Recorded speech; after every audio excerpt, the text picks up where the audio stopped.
Howdy guys, it's your friendly neighborhood Manor Mechanic here, and I'm going to teach you about some GPS stuff that I found in the car here. So I found some GPS units in the car I'm sitting in right now, and we're going to go over a couple things, where you can find them, see if your car has these things. Some dealerships, especially those buy here pay here dealerships, will install these GPS devices on your vehicle, so if you miss a payment, they can just track it and repo the car, no problem. So we're going to go over where you can find them, what they look like, and how you can figure out if it's like a LoJack device or if it's like something that the dealership put in. It's pretty easy to find out with a little bit of research. I'm going to go over that real quick, and so let's get started. So initially, what we got is the stereo system here. Now I pulled this out, so we're going to pull that out right quick. Just these 4 screws here to remove the stereo, and then I'm going to go over.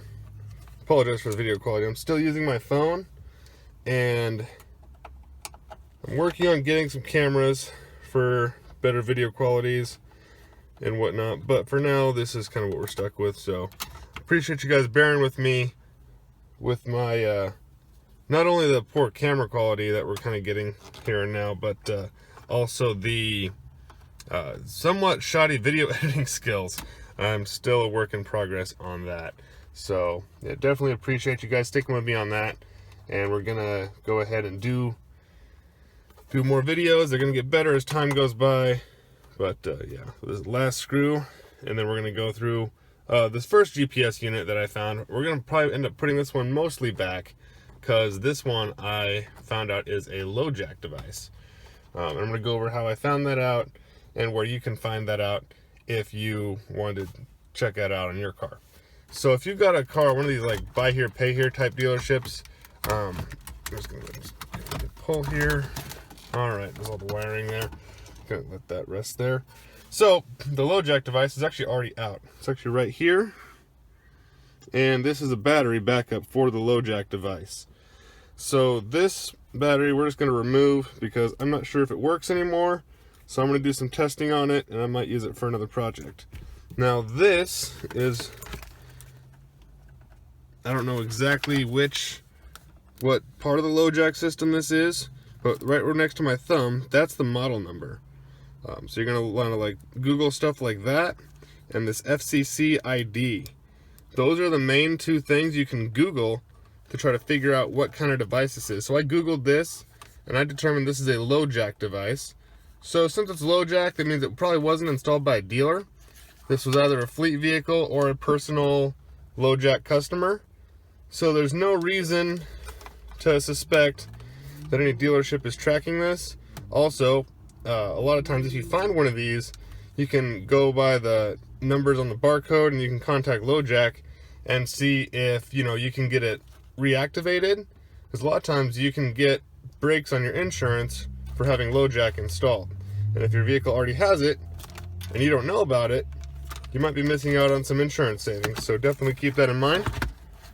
So we're just going to shove that back in where it was, because we don't care about LoJack. LoJack is fine. LoJack is fine in the car. What we do care about is down here on the floor.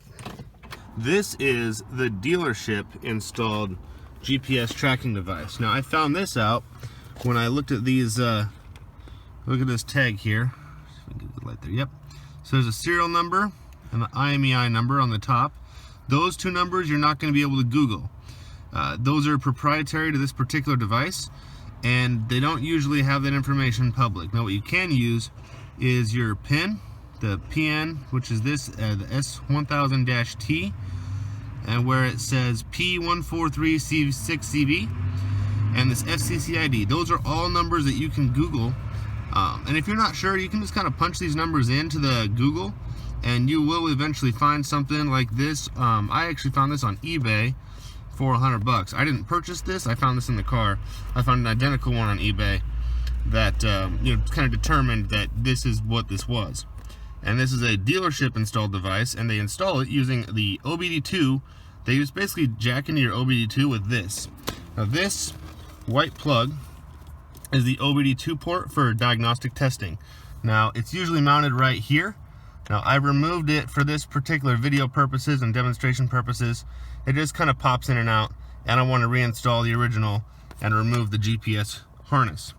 So they put this into the OBD2, and then they have this little mini wiring harness, and they have another OBD2 plug, so you can still diagnose and whatnot, and you don't really know unless you know what your OBD2 cord, like an example, this one's white. So if we pull this off, it's a white cord. So if you know you have a Toyota, like this is a RAV4, and if all the other Toyota RAV4s have a white OBD port and yours is black, that might be a sign that you have a GPS installed on your vehicle. So that's something to look out for, but not something you will know, because a lot of vehicles come with stock black OBD2 ports. They're not white. A lot of them are black. So something to look out for. Now this is the whole wiring harness, just plugs right in to the OBD port, and then has a duplicate OBD port, and then it just runs off the power of the OBD. And then this green, I'm assuming, is the antenna, because it's kind of wrapped it around there. This was done, whoever did this just kind of threw it in there. It was really sloppily done, because I could also see these little, you saw them earlier in the video, these lights were on when they're off because I unplugged it, but I could see them through the dash panel, just kind of just on and blinking when the car was off. And that was kind of a dead giveaway that I had GPS in the car. So whoever installed this did a really crappy job at concealing it. Now I was able to find it, pull it out, and yep, so hopefully this video is informative to you guys on how you can find, relocate, and yeah, if you find one of these, you could probably sell it on eBay. I've seen brand new ones for like $100 on sale, and I've seen used ones for around 50, 60. So you might be able to pick up some extra bucks on eBay if you find one of these in your car, and it's really easy to uninstall. So yep, hopefully this has been informative. Checking out.